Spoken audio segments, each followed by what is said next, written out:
இருக்கீங்களா? இன்னைக்கு ஒரு குட்டி மாரல் ஸ்டோரி தான் நாங்க ரெண்டு பேரும் உங்களுக்காக ஆக்ட் பண்ணி காமிச்சிருக்கோம். ஸோ ஸ்டோரி ஃபுல்லாக பார்த்துட்டு பிடிச்சிருந்துச்சு அப்படின்னா மறக்காம ஒரு லைக் கொடுத்துருங்க. அண்ட் இந்த மாதிரி இன்னும் நிறைய ஃபன்னான வீடியோஸ் பார்க்கணும்னா மறக்காம இந்த சப்ஸ்கிரைப் பண்ணிடுங்க. இப்போ வாங்க கதை கேட்க போலாமா?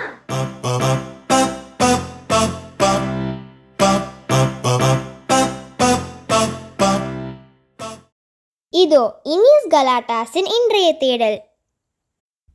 ஒரு சற்று வயதான தையல் தொழிலாளி வேலையிலிருந்து ஓய்வு பெற விரும்பினார். இனியாவது குடும்பத்தோடு நேரம் செலவழிக்க வேண்டும் என்பது அவர் திட்டம். முதலாளியிடம் சொல்லிவிட்டு ஓய்வெடுத்து விடலாம் என்று அவர் நினைத்து கொண்டிருந்தார். அச்சமயம் நம்மளும் ரொம்ப வருஷமாக இங்கே தான் வேலை பார்த்துட்ருக்கோம். எத்தனை வருஷம்தான் இதே இடத்துல உட்காந்து வேலை பார்த்துட்டே இருக்கிறது? நம்மளுக்கும் கொஞ்சம் கொஞ்சம் வயசாகிட்டே வர போகுது. பேசாமல் முதலாளிகிட்ட இதை பற்றி சொல்லிவிட்டு வேலையை விட்டு போயிடலாமான்னு இருக்கேன். இத்தனை வருஷம் எப்படியும் நம்ம குடும்பத்துக்கு சம்பாரிச்சு கொட்டியாச்சு. இனிமேலாவது நம்ம பசங்க வந்து நம்மளை பார்த்துக்கட்டும். நம்மளுக்கு கொஞ்சம் வயசாகிட்டே வரப்போகுது.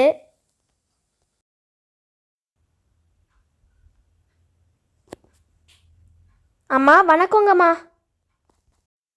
வாங்கம்மா, வேலையெல்லாம் முடிச்சிட்டிங்க போல், வீட்டுக்கு கிளம்புறீங்களா? ஆமாம்மா, இன்றைக்கான வேலை எல்லாத்தையுமே முடிச்சுட்டு இப்போ வீட்டுக்கு தான் கிளம்ப போகிறேன். அது மட்டும் இல்லாமல் நான் இந்த வேலையை விட்டு போயிடலாமான்னு இருக்கேம்மா.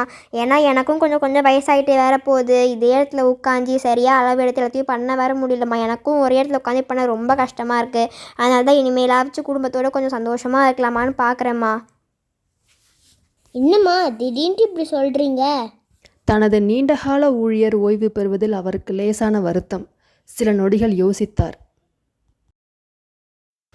எனக்கும் கொஞ்சம் வயசாகுது, அதனால தான் வேலையை விட்டு கொஞ்சம் குடும்பத்தோட நேரம் செலுத்தலான்னு பார்க்குறேன்.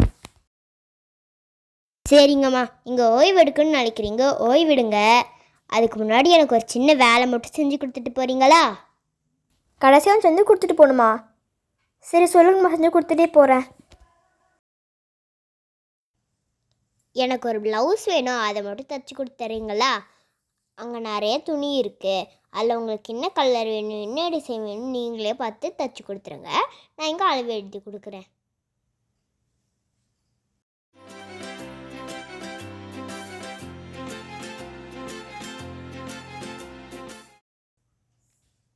பார்த்தா நம்ம அளவு மாதிரி தான் இருக்குது. சரி தைச்சி கொடுத்துட வேண்டியதான்.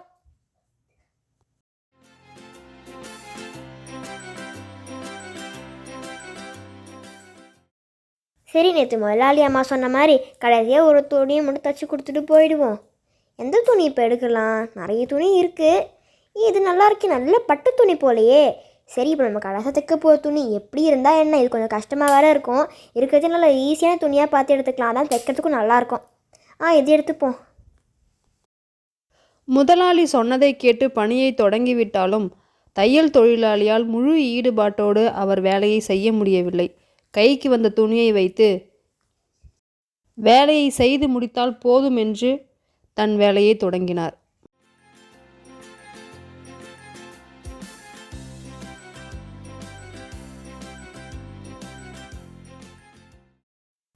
அப்பாடா, எப்படியோ தச்சு முடிச்சாச்சு. இப்போ இந்த ப்ளவுஸை கொண்டு போய் நம்ம முதலாளிகிட்ட காமிச்சிருவோம்.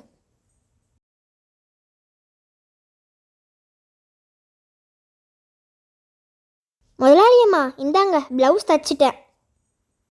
நீங்கள் வேறு வேலையை விட்டு போகிறேன்னு சொன்னீங்க. அதனால தான் நீங்கள் தைச்ச ஒரு ப்ளவுஸை உங்களுக்கே பரிசாக கொடுக்கலான்ட்டு தான் தைக்க சொன்னேன். இந்தாங்க, இதை நீங்களே வச்சுக்கோங்க.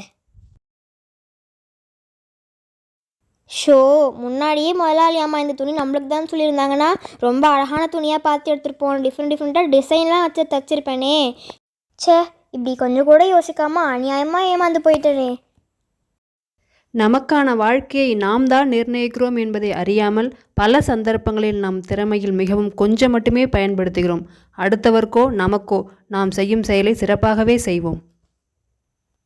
இனிஸ் கலாட்டாஸின் அடுத்த தேடலுக்காக காத்திருங்கள்.